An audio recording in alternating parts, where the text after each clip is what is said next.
So in the next few sessions, in case you can't sleep, it's winter, it's 3 degrees outside, it's raining, perfect night for a story.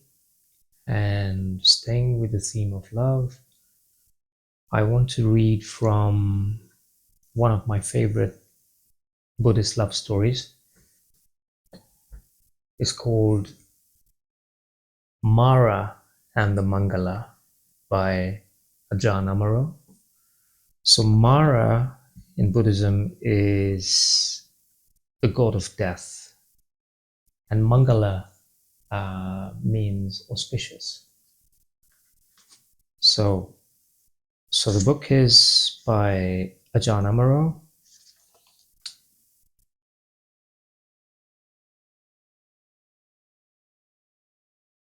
And the preface says, "'Twas life's bright game, and death was he." So that's kind of a play on the title. So the story is a sort of love story about Angulimala. So Angulimala is one of the characters in the story, and it's the story of love between two people, and Angulimala is sort of someone who features in the background. Angulimala doesn't get featured much. I mean, he does get featured quite a lot in the Buddhist canon, but mainly, the story of Angulimala is Angulimala tries to kill the Buddha, and the Buddha approaches Angulimala, and through the strength of the Buddha's loving kindness, Angulimala, who's a serial killer, becomes transformed into one of the Buddha's disciples, and he basically turns his life around. So he's a murderous psychopath who gets a second chance. So, coming back to the reading for tonight, we'll start with chapter 1, the argument.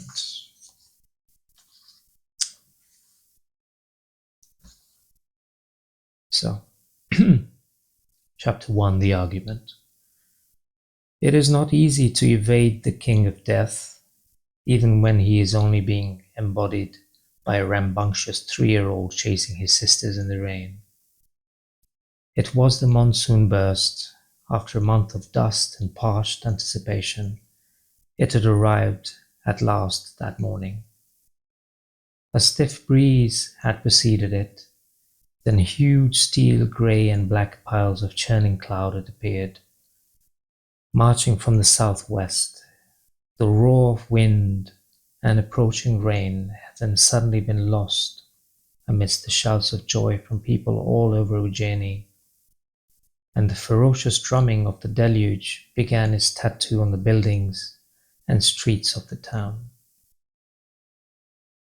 So this is talking about the monsoon rain that falls in tropical countries, and when it rains very heavily. Where I am in Europe, rains a pitter-patter, but in tropical countries it really comes down. And that chapter just really beautifully describes it. As it pounded onto the roofs of Kamanita's palace, the water ran in haphazard spumes straight off the eaves, bending wildly in the wind as it gushed overloaded downspouts. The children were in heaven as they rushed and darted, soaked to the skin, around the courtyard where they were playing off-ground he. I am he, yelled Krishna, vainly trying to raise his voice above the roaring of the water. He dashed fiercely after his sister Amba, who, squealing with glee, jumped up onto a stone bench before he was able to tag her. He searched for other quarry. Kamba, Kina, the twins, were taunting him from the edge of the low wall, just below the eaves, out of the rain, when suddenly Tamba, his other sister, made a leap from the edge of the fountain and ran right across the path. When he took off in pursuit of the girls, all left their perches, their yelps and cries also swamped by the all-abounding thunderous clamoring rain. Tamba was quick on her feet.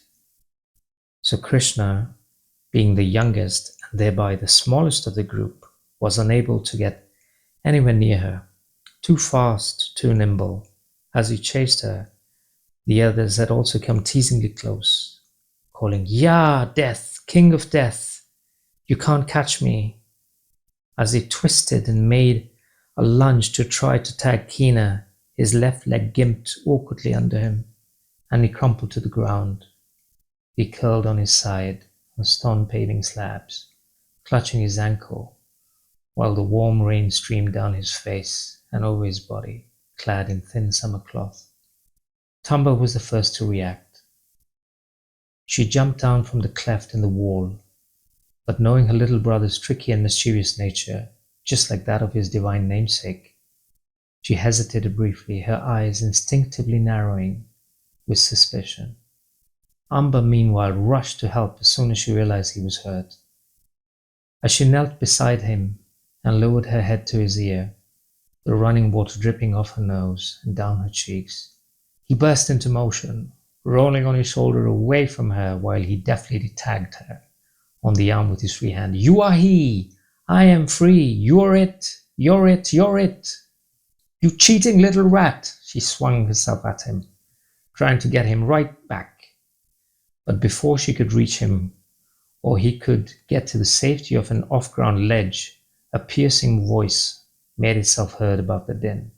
"Amba Tamba, come here immediately. How many times do I have to tell you not to play with that odious urchin, the color of a demon, spawn of that witch's infidelity? If you touch him, you'll end up just as black as he is." The two sisters were well used to this sort of rebuke from their mother, and had learned quickly to nod their heads, say sorry, and studiously ignore the admonition. For in truth, Krishna was only their half-brother. The girls were the children of the worthy merchant Kamanita and his first wife Sita. When he had, so the story went, been persuaded that Sita was not able to bear him a son, he had taken a second wife, Savitri, and it was she who was the mother of Krishna, and of whom their own mother had just spoken so harshly.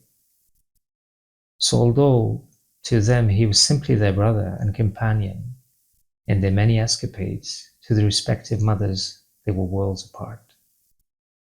This distance was made all the greater because Savitri, being the mother of Kamanita's only son, and heir to his estate, felt that, therefore, she deserved the senior position in the household. To add fuel to the fire, it was Sita's belief that Kamanita was not the true father of Krishna, rather that the wife had made a cuckold of him, and a laughingstock, as could be clearly seen by the fact that her son was blue-black, as the god Krishna. While both his mother and Kamanita were fair-skinned, it was a scandal, an outrage, as she told any and everyone who would listen.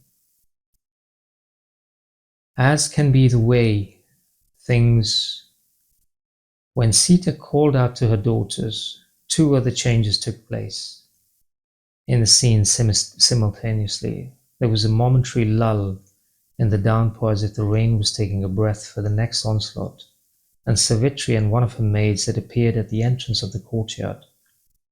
This meant that not only had the children heard the words that Sita yelled at them, but so had her arch-rival, the second wife. For a moment, all stood still. Everyone present seemed to take in what had just happened, and in that second of empty pause, decided how to respond, or at least reacted with blind feeling. Kamba and Kina, the granddaughters of Kolita, the house steward, melted away behind a pillar and slipped out of the courtyard by the gardener's door. Amba and Tamba felt embarrassed for their mother, but both meekly looked down to the ground and hurried to her side, under the shelter of her covered walkway surrounding the yard. Krishna mainly felt disappointed that the game had been stopped just when he had made that ever so clever move and tagged Amba. Sita sensed her lips tighten in defiance, and her pulse began to strengthen. Savitri felt a surge of rage and indignation erupting within her breast. Ever since her beloved son was born, she had heard whisperings and the gossip of family and townsfolk. Reportedly by her friends and through servants, but this was the first time she had heard the accusations directly with her own ears. She knew that she was utterly innocent. She had been an untouched virgin when she had been married to Kamanita, and she had been impeccably faithful to him ever since. Even after he had left the household and disappeared nearly 2 years ago, she had not so much as looked at another man longingly or even had the thought of one pass through her mind. As far as she, and she hoped, all gods and spirits were aware, she had been the perfect wife and devoted mother to Kamanita's son. It was undeniable that the boy was an astonishingly dark color. She had been as surprised as everyone in Ujjaini when he was born, and a somewhat fruitless attempt to counterbalance his striking blackness. When his naming ceremony had been held, she had insisted on his being called Kumundi, after the full moon called White Lotus in the month of Kartika when he was born. As might be expected, however, although she insisted on using his name with him, she was the only one to do so. Everyone else called him Kanha, Blackie, in the local dialect, or more usually Krishna, meaning the same thing but used more commonly since it was auspicious, the name of the great and famous deity in the language of the ancient scriptures. It was also somewhat predictable, if not unavoidable, that Krishna would have acquired such a nickname, since his two half-sisters had also been given theirs because of their complexions. Amba, meaning mango, had been born with rich golden-hued skin. Tamba, meaning copper, had both a distinctly reddish chestnut cast to her coloring, auburn lights in her hair, especially when the sun shined through from behind. Only a second or two had passed after Sita's outburst, but in that moment the years of shame unjustly applied to Savitri, the frustration, self-righteous wrath, built to a head and burst forth. She was incandescent. "Who are you calling witch, you foul-mouthed, noxious excuse for a mother? And how dare you accuse your husband of being such a fool that he doesn't even know if his child is his own? In the name of and before all gods in heaven, I attest that our master Kamanita is the true father of my son, and he would swear it before you and all the gods as well, if he were here and had heard your foul, poisonous lies. You are selfish and jealous, jade, ignorant of even the most basic ways of nature. Everyone knows that people can have children who are vastly different from their parents and with dark skin, just like Kamanita's son. Why, even the Lord Krishna, who was dark as my boy, had parents who were fair-skinned. It happens all the time. The Lord Buddha too, in a previous life, was born with black skin. Although of Brahmin parents, so not only does the color of my son's skin not imply that her husband was not his father, it might rather foretell that he is destined to be a great minister of state, to lead battles like the divine Lord, or even to be a holy sage. The torrent of words gushed forth as if a gate in her heart had opened, and the dammed-up feelings of those difficult years had at last been allowed to escape. As she was speaking, the twins Kamba and Kina were racing off to tell their grandfather Kolita that there was trouble afoot. On hearing the news, he tried to gather his wits and scurried rapidly to the courtyard, where the confrontation between the two wives was unfolding. Savitri had not allowed Sita to get a word in edgewise as yet, so intense and unrelenting was her rage. They were also face to face by this time, so not even the pounding of the rain all around them was able to buff the exchange. "I have tolerated your gross abuse for long enough. I won't stand it for another day. I refuse to spend another night under the same roof with you. I don't believe my son is safe with you around." As Savitri yelled at her, Sita took in the full force of this wave of passion, and a tangle of different feelings swirled within her: anger, indignation, fear, spite, protectiveness, and, to her surprise, joy. For it sounded to her from the other woman's words that Savitri was going to leave the palace and relinquish the claim of her son to their husband's fortune, so she won't spend another night under the sun, under the same roof. Sita reflected. Splendid. At last there'll be some peace around here again. This thought hardly had time to form before the self-satisfaction turned to a nauseous flux in her belly and then to a rage of her own.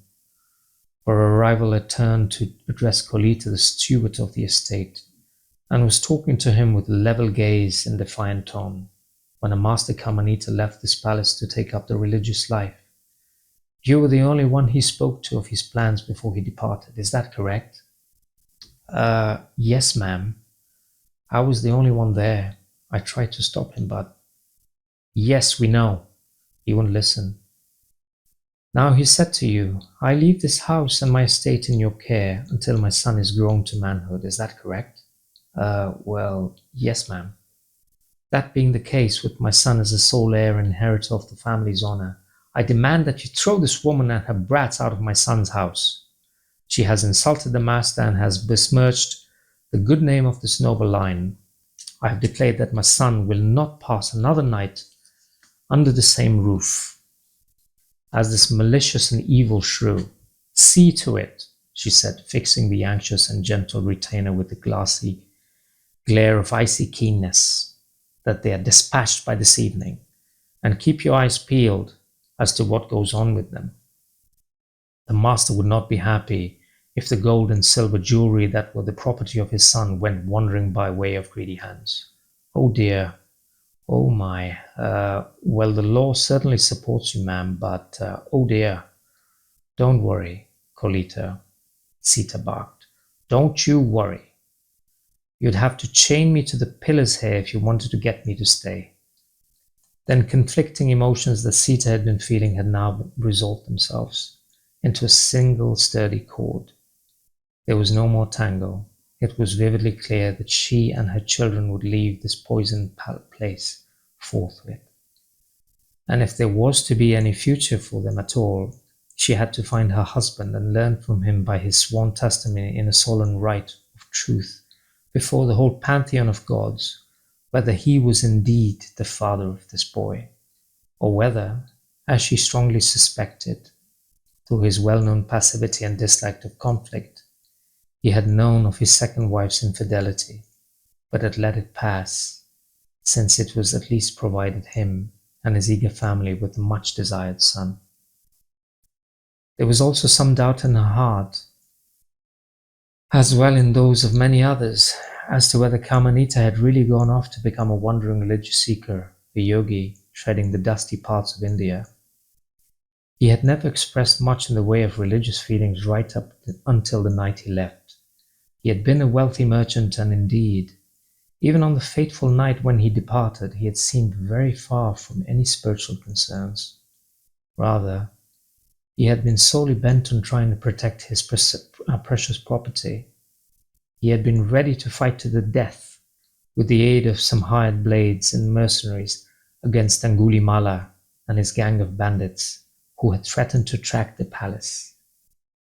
The hired men, who were questioned later, said that Kamanita had been genuinely expecting the clash, but the bandits never came. He looked just like a man before a battle who didn't really want to fight. If he was acting, he could make a career out of it, because he right convinced me. According to Kalita, Kamanita had simply announced to him at dawn, once it was clear that Angulimala was no danger to them, that he had decided to take up the wandering monk's life. But was Kalita telling the truth about that? And about the bequest to his son? Certainly girls rarely inherited property. They had their own dowries in marriage, but maybe it was a plot. Maybe Kalita had the master killed and had agreed to split the spoils with that witch Savitri. But Kalita, not even that Kolita could not even kill a mosquito and lost sleep if he had put too much ghee on his toast on his flatbread at lunch. I will stop here because it's quite long, but it looks like it's just maybe another page and a half to the end of this chapter.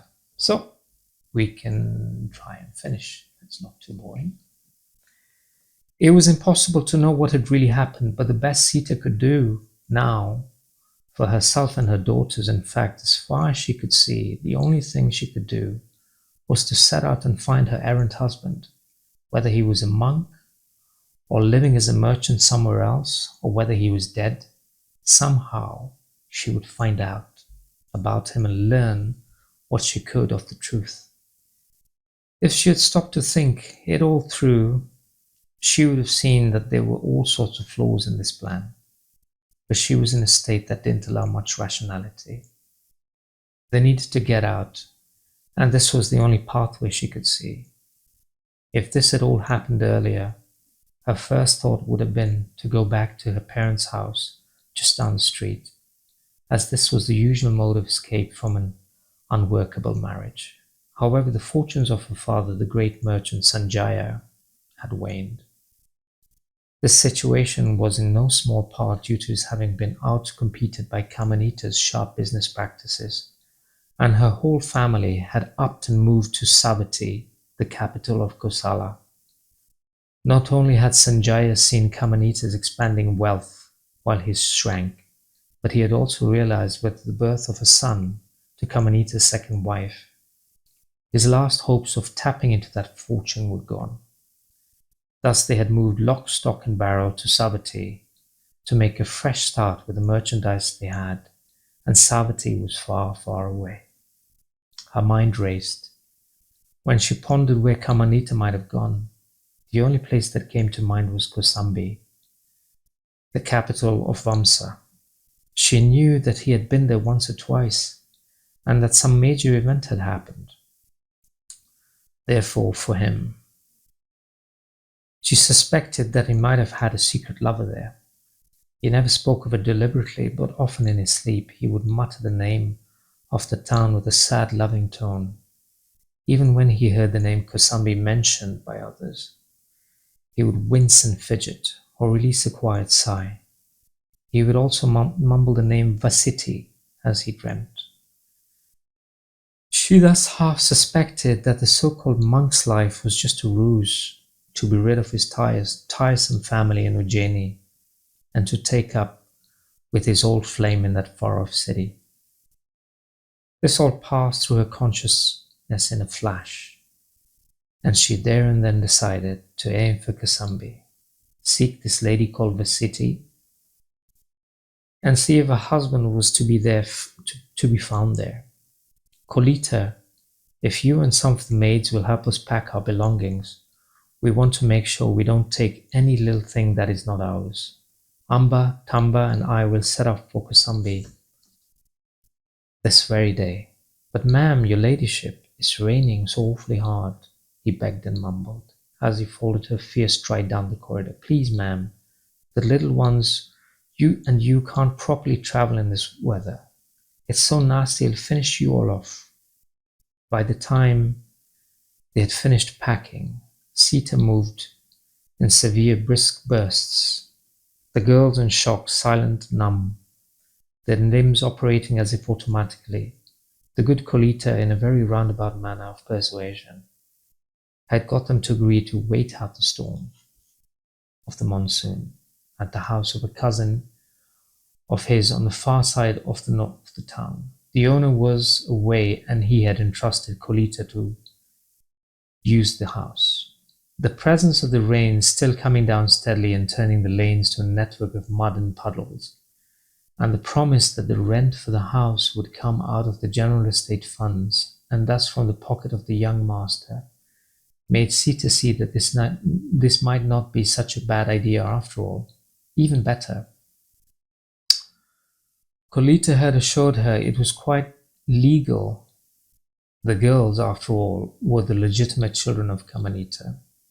They could let the rains finish and adjust themselves to the new, straitened circumstances and plan as best they could for the road ahead. As the rain eased off at dusk, the three and a few helpful hands from the staff made their way into the streets to begin their new lives. Krishna had momentarily slipped away from his mother and stood at the gate, crying quietly, not knowing if he would ever see his sisters again.